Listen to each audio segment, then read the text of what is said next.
Hello and welcome to Hybrid, powered by chinkseyMEDIA. Rakeem is back again. What are you telling me, man? Yeah, man. How you doing? You good? I'm blessed, man. Are you? Yeah, good. Of course, a good result today. Another one.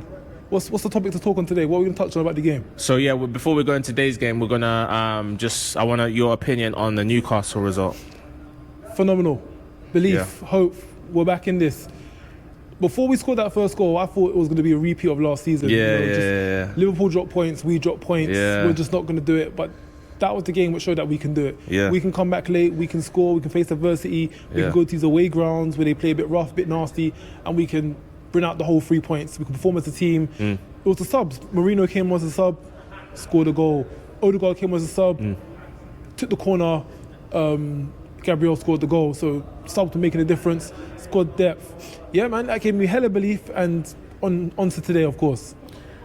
Arteta just threw the kitchen sink, though. You weren't having it, bro. I didn't know what formation we were playing. Like, we didn't even have a left back on at some points. No, it's just the thing. When it's in the 90th, well, it's in the 80th minute. You're pressing for the game. It's an away game. Yeah. Every man forward. Everyone find a position. Everyone find a role. Yeah, but we were drawing at that game, you know. We were drawing at that stage. We was drawing, but that's the thing. But he wanted to win, and that was That's the what I'm difference saying. between competing for the title and winning the title. Those games there, you're gonna have to try and win them. And just sitting on the fence, going for a draw. After we drew the last game against Man City, now we had to go get a 1. 4 out of 6 potential points for the last 2 games. We had to win that one, and he showed that he can win it. We can go to these stadiums, be adverse, and it paid off. So more of that in the future, please. There you go. Right, today we beat the Greek champions Olympiacos 2-0. Another clean sheet, another victory in the Champions League. I'm sure we're in the top 4 or 5. I don't know what position we're in, but we're where we want to be. Yeah, like 5 or something. Yeah, because obviously Bayern Munich have been battering teams. Couple teams have stat padded so far. Stat padding against Kairat or Almaty. We've not had our stat pad session. But in saying that, today could have been our stat pad session, because the amount of possession that we had, the amount of chances that we had that we didn't just put away, today could have been that game where it could have been 4 or 5 goals, but it is what it is. We got a solid win, and every player got rested a minute. So what can we say?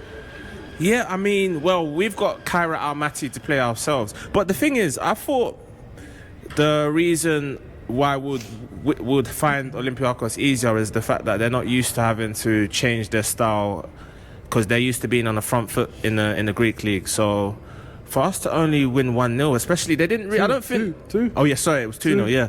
I don't think they were kind of defensive like that against us. I think they pressed us, but I don't think they sat with a low block or anything like that. No, they didn't. They weren't low blocking. They didn't have 11 man behind the ball.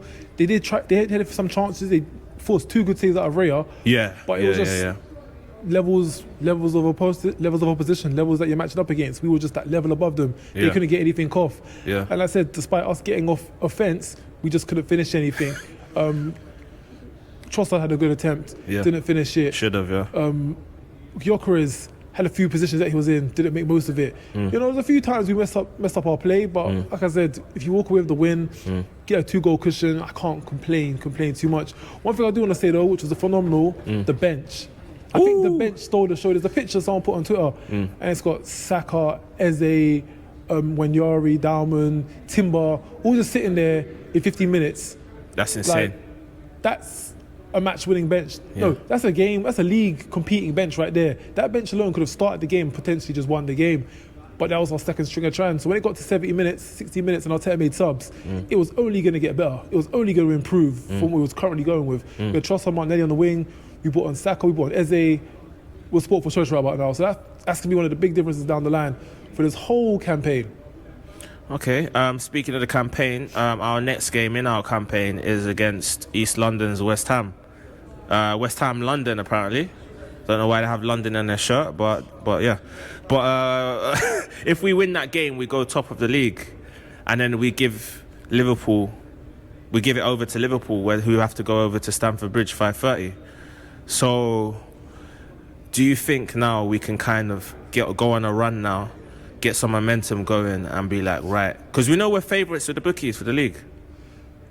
We're the favourites, but I feel for the last best part of 2 years, we was the favourites going into these competitions, going into the Prem. So I'm not going to get too strong up on that. West Ham last year, we lost to West Ham at home. I remember that fixture. It's a few months ago. Last season, a few months ago, we actually lost to West Ham 1-0. Yeah. And the week before, West Ham lost to Bournemouth at home. I know that because I was at the game. I went to West Ham just because the ticket came up, they versus Bournemouth. Yeah. They got beat by Bournemouth pretty soundly. Bournemouth were just floating around mid-table. And then they come to us and they beat us 1-0. So I was completely shell-shocked by that. Yeah. And it's probably one of the games of the season that made me think this just isn't going to be our year. So this year, this season, it can't happen again. We have to be rolling over these teams. And that was the issue of last year. These little teams will come to the Emirates, we go away to these smaller clubs, and we be dropping points, we be drawing, we be losing, we're doing all sorts. But with the form that we've been on, we beat Olympiacos, we beat Newcastle, we destroyed Leeds, beat Nottingham Forest. Of course, we lost to Liverpool, we drew with City. Yeah, that momentum, there's no reason why we shouldn't be steamrolling West Ham, who are about 19th in the table. They've barely got about 2 or 3 points so far this year. These are the games, stat pads. Gyökeres on the scorecards. Eze get a goal in, get an assistant. Saka, Rice, everyone get a goal in, everyone get something in. These are those games where we show the difference, show the class. It shouldn't be close. Hopefully it's not close, but we'll see. Gyökeres, you mentioned Gyökeres. He's now got 3 goals in 9 games. Got an assist today though. Fair play. That's good. I was going to say, basically, he's only scored in 2 of those games, and both of them were here. So obviously, he's back here on Saturday. Do you think he's due a goal? Do you think he needs a goal? He's Do you think he's been due a goal. Lacking confidence? I was expecting him to get a goal today. Yeah, I thought he would have got a goal today. Yeah. But so we just got to keep hanging on. Go keep hanging on. As long as he's contributing up front, as long as he can pull off an assist or a goal every here and there, I'll be happy. Of course, Kai Havertz, when he comes back, I would like to see him still be fitted into the team. I don't want to see him excluded out. I do think Kai Havertz is more an Arsenal player. He's more of a system player for Arsenal. You know, he will hold up the ball. He'll win aerial duels. Havertz got quite a few assists if you look at his records. He did a lot of things which worked into the Arsenal style of play, and that's just because he's a 6'6" attacking player. That's what Arteta bases his team. 6'6", you know, that's what Arteta bases his team around. Gyökeres hasn't got that same kind of physical presence and got that same kind of profile. So I think Kai Havertz will contribute something towards in his game of play. Don't forget Gabriel Jesus is milling around. Do you know, I saw a video with him looking really close to fitness, and that was 2 months ago. I've seen about 3 videos. In my lifetime, I've seen about 3 or 4 videos of Jesus looking back the part, first for him to come back. Jesus has had his time here, but like we've got rid of Zinchenko, we've got rid of Jorginho, we've got rid of Partey, we've got rid of Xhaka, we've got rid of so many of the older school 2022, 2023 Arsenal guys, and I think Jesus... Yeah, we've levelled up. I think Jesus is in that bracket of your class has gone past. And as much as I would like you to be that guy, since you've come, we've had to get Jesus. No, we had to get Havertz. We've had to get Gyökeres. We've had to get Trossard. We've had to get people to replace the role that you could never fill in the first place. And it sounds harsh, but how many more chances are we gonna give you, man? How many more chances? Even when you wasn't injured, you wasn't performing. Then you got injured. Then we had a bit of a whole. Maybe he's gonna be better this time. It happened in 22, 23, and Keita stepped in. Happened in 23, 24. Havertz stepped in. It's happened again, and I'm done. I'm done. Quite frankly, I'm done. All right, Rak, before we go, you've had some good takes on Liverpool. So give me another take. Liverpool. Give me another take on Chelsea against Liverpool. First on Liverpool, of course, we've seen them lose 2 games in the last week. I don't think we've seen Liverpool on that much of a down since Arne Slot took over. Yeah. And I feel like that's missing for the team. They invested so much into the attack, so much into the front line, that I feel that the back line, the defence, hasn't been looking as stable. They've been conceding last-minute goals. They've been scoring last-minute goals, but it's just such an imbalance. Of course, Galatasaray last night, on paper, it's a team that Liverpool should be walking through. But Wirtz, Isaac, Frimpong, the guys they paid so much money for haven't seemed to be stepping up. Kirkes looks shaky. Haven't been stepping up to it. So has it been a case of Slot inherited a team which was a league-winning team which he's done the job with? He's now tried to improve it and almost gone backwards, it potentially seems. Chelsea are an annoying team because they're the so-called champions of the world, right? The World Cup champions of the world. They keep the best team in the world. The best team in the world. But the best team in the world lost to Man United and lost the other week. I can't remember who it was to. Brighton. To Bayern. Yeah. Chelsea. Brighton and Bayern, yeah. Brighton and Bayern and United. And United, yeah. Chelsea are one of those teams that when they want to put it together, they will be a formidable team to anyone. They won the bloody Club World Cup. They beat PSG in the final. Yeah. When they want to, they can. When they want to do nonsense and drop points to silly teams, they will. So we just got to really hope that the Chelsea that believes in themselves and the Chelsea that won the Club World Cup show up. And Liverpool, we all said this will happen. I said it as well. That last minute goal gimmick that can't run forever. You're gonna slip up.